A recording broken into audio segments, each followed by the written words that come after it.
Welcome to the Slop Farm. Enjoy the video. You begin by confirming your Mac model and the installed Mac OS version. This ensures compatibility with the update. Once done, make a time machine backup or a bootable clone so you can recover if anything goes wrong.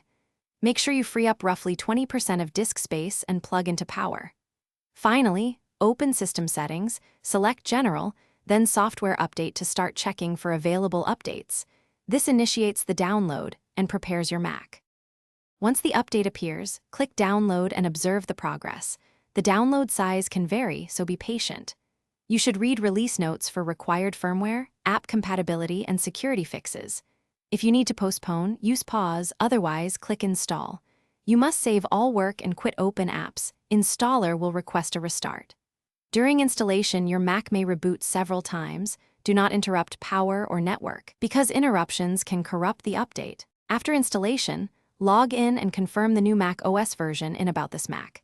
Then review system settings for any new options and reauthorize services like iCloud. Make sure to update third-party apps via the App Store or vendor sites, because some need updates for compatibility.